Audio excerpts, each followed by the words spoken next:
অত্যন্ত ঠান্ডার মধ্যে আজকে 2 দিনব্যাপী নরসিংদী তানজিমুল মাদারিসিল কাউনিয়ার ওয়াজ মাহফিল শেষ হয়েছে।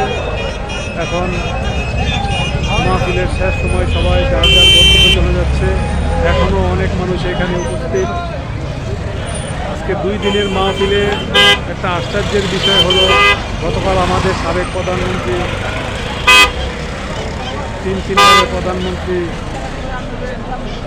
বেগম খালেদা জিয়া ইন্তেকাল করেছেন এবং আজকে তার জানাজা অনুষ্ঠিত হয়েছে এবং তাকে দাফন করা হয়েছে। একটা অত্যন্ত দুঃখের বিষয়,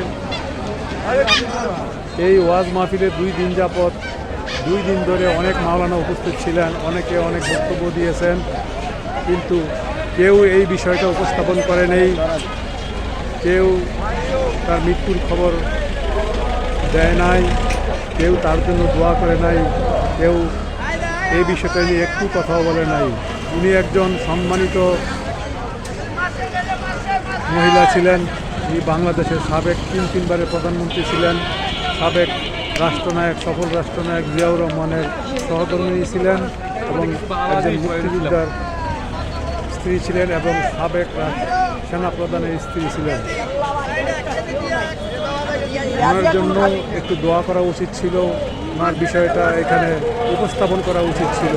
আমি একজন বক্তাকেও শুনি নাই এখানে ওনার সম্বন্ধে কোনো কিছু বলতে, ওনার জন্য দোয়া করতে এবং ওনার জন্য কোনো কিছু বলতে শুনি নাই।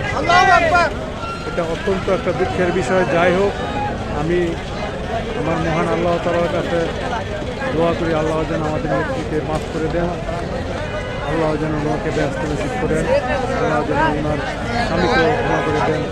ওনার জন্য আমি আল্লাহর কাছে দোয়া প্রার্থনা করি। আসসালামু আলাইকুম, খুদা হাফেজ, বাংলাদেশ জিন্দাবাদ।